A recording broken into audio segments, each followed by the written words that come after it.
இன்னைக்கு நம்ம செய்ய போறது பாத்தீங்க அப்படின்னா வாழைப்பூ வடை செய்ய போறோம். வாழைப்பூ உடம்புக்கு நல்லதுன்னு எல்லாருக்குமே தெரியும். இது வடையில சேர்க்கும் போது ரொம்ப ரொம்ப சுவையாகவும் இருக்கும். அந்த வாழைப்பூ வடையை எப்படி செய்யறதுன்னு பார்க்கலாம். Welcome to Ammu kitchen. வாங்க வீடியோக்குள்ள போலாம். வீடியோவை ஸ்கிப் பண்ணாம கடைசி வரைக்கும் பாருங்க. வடை நல்ல கிறிஸ்பியாவும் நல்ல டேஸ்டியாவும் வர்றதுக்கு ஒரு சில டிப்ஸா பார்க்கலாம். வடை செய்யறதுக்கு முதல்ல பருப்பை ஊற வச்சுக்கணும். அதுக்காக நான் கடலை பருப்பு எடுத்திருக்கேன். இதுக்கு பதிலாக நீங்க பட்டாணி பருப்பு கூட எடுத்துக்கலாம், அதுவும் நல்லா இருக்கும். இப்போ இதை ஊற வச்சுக்கலாம். ஒரு 2 மணி நேரம் போல ஊற வைக்கணும். இப்போ பருப்பை ஊற வைக்கிறதுக்கு முன்னாடி தண்ணி விட்டு ஒரு 3 முறை அலசி எடுத்துக்கலாம்.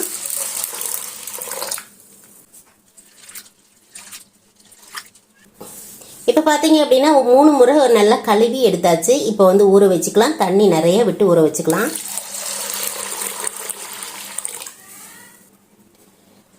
மூடி போட்டு ஒரு 2 மணி நேரம் நல்லா ஊறட்டும். வடை செய்யறதுக்காக நம்ம பருப்பு ஊற வச்சுட்டோம். அடுத்தது பார்த்தீங்க அப்படின்னா வாழைப்பூவை ரெடி பண்ணிக்கலாம். வாழைப்பூ பார்த்தீங்க அப்படின்னா ஓரளவுக்கு ரெடி பண்ணி வச்சிருக்கிற பூ நான் வாங்கியிருக்கேன். ரெடி பண்ணிட்டு இந்த மாதிரி க்ளோஸ் பண்ணி கொடுத்துருக்காங்க. நம்ம ஒரு கப்பு பருப்பு ஊற வச்சிருந்தோம் இல்லையா, அதுக்கு ஒரு 3/4 கப் அளவுக்கு வாழைப்பூவை நல்லா பொடுசா நறுக்குனதுக்கு அப்புறம் ஒரு 1/2 கப்ல இருந்து 3/4 கப் அளவுக்கு தேவைப்படும். இதை சுத்தம் பண்ணி நல்லா பொடுசா நறுக்கி எடுத்துக்கிறேன். இப்ப கடலைப்பருப்பு ஊற வச்சு பாத்தீங்க அப்படின்னா 2 மணி நேரம் போல ஆகுது. நல்லா ஊறிடுச்சு. ஊறினதுக்கு அப்புறம் இந்த மாதிரி கட் பண்ணோம் அப்படின்னா நல்லா உடையணும். இந்த அளவுக்கு ஊறினா போதும். இப்ப தண்ணியை நல்லா வடிச்சு எடுத்துட்டு வந்துடலாம். அடுத்தது நம்ம அதை அரைச்சிக்க போறோம்.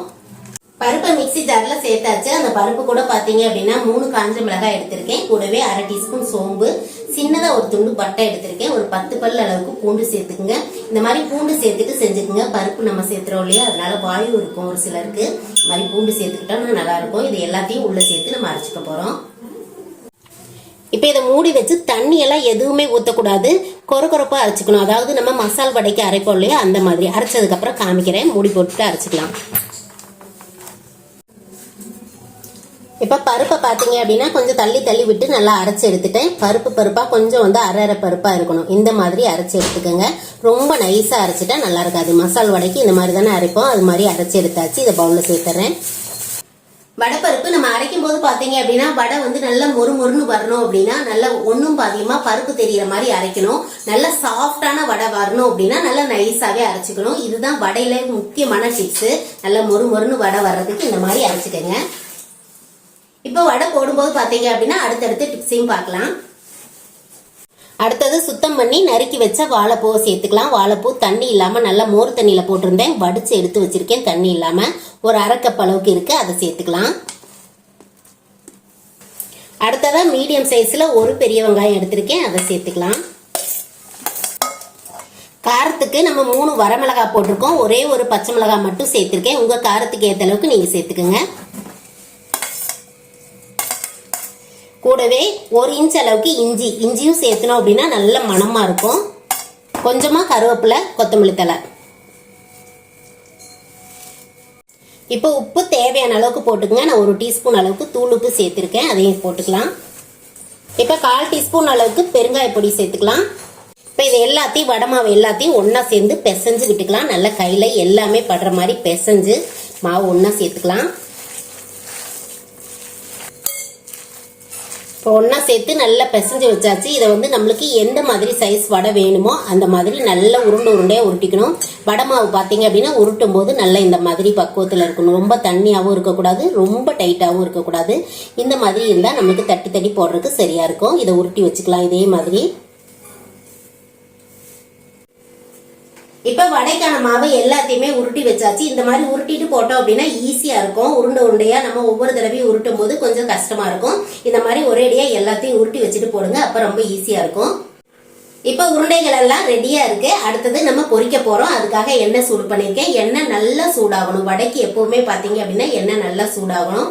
இப்ப ஒன்னொண்ணுமே எல்லாமே டிப்ஸ் தான். நம்மளுக்கு இந்த வடை நல்லா கிறிஸ்பியாவும் டேஸ்டியாவும் வர்றதுக்கு தான் அடுத்தடுத்து நான் சொல்லிட்டு இருக்கேன். எண்ணெய் நல்லா காஞ்சதுக்கு அப்புறம் இந்த மாதிரி தண்ணி ஒரு பவுல்ல வச்சு கையில தொட்டுக்குங்க. தொட்டுட்டு நல்லா இந்த மாதிரி 2 கையிலுமே தொடச்சிக்கலாம். தொடச்சிட்டு நம்ம இது மாதிரி வடை உருண்டையா மாவு வச்சிருக்கோம் இல்லையா, இதை வச்சு இந்த மாதிரி அழுத்திக்கிங்க. இந்த மாதிரி அழுத்தி போட்டோம் அப்படின்னா நம்மளுக்கு விரல் பதியாம வடை வரும்.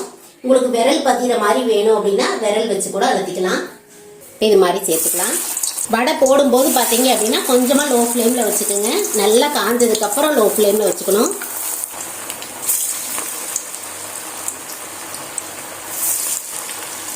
நீங்கள் எந்த அளவுக்கு பாத்திரம் வச்சுருக்கிறீங்களோ அந்த அளவுக்கு நீங்கள் வடையை உள்ளே சேர்த்துக்கலாம். இப்போ பார்த்தீங்க அப்படின்னா கொஞ்சம் ஃப்ளேமை கம்மி பண்ணியிருக்கேன். உடனேவே கரைஞ்சிடும். அதனால் கொஞ்சம் குறைச்சி வச்சுக்கணும். கொஞ்சமாக ஒரு 2 நிமிஷம் வெந்ததுக்கப்புறம் கொஞ்சம் ஹை ஃப்ளேம் கொடுக்கணும். இப்போ பார்த்தீங்க அப்படின்னா கொஞ்சம் செவக்க ஆரம்பிச்சிருக்கு. இப்போ ஒவ்வொரு வடையாக திருப்பி விட்டுக்கலாம். நம்ம முதல்ல போட்டது எல்லாமே நல்லா செவந்திருக்கும். முதல்ல போட்டதை முதல்ல திருப்பிக்கலாம்.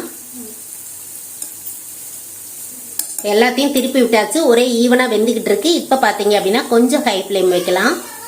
இப்போ வடை பார்த்தீங்க அப்படின்னா நல்லா திருப்பி விட்டு நல்லா கிறிஸ்பியாக வெந்துருச்சு. அதே மாதிரி பார்த்தீங்கன்னா எண்ணெய் கொதிக்கிறது உங்களுக்கு வித்தியாசம் தெரியும் பாருங்க. இந்த மாதிரி சலசலப்பு அடங்கினதுக்கப்புறம் எடுக்கணும். அப்போ தான் முழுசாக வடை வெந்திருக்கும். இப்போ எல்லா வடையும் வெளியில் எடுத்துக்கலாம். நம்ம வாழைப்பூ வெங்காயம் எல்லாமே சேர்த்துருக்கிறதுனால நல்ல கிறிஸ்பியாக வேகிற வரைக்கும் விட்டு எடுத்தோம் அப்படின்னா தான் வடை நல்லாயிருக்கும். இப்போ எடுத்துக்கலாம்.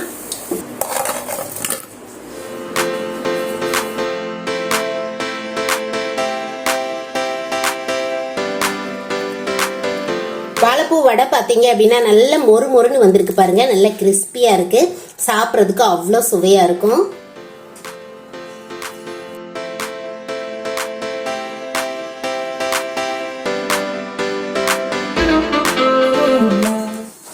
நல்ல மொறுன்னு வாழைப்பூ வடை ரொம்ப சூப்பரா வந்திருக்கு. இதே மாதிரி வாழைப்பூ வடையை நீங்களும் செஞ்சு பார்த்துட்டு எப்படி வந்துச்சு அப்படிங்கிறத கண்டிப்பா கமெண்ட்ல சொல்ல மறந்துடாதீங்க.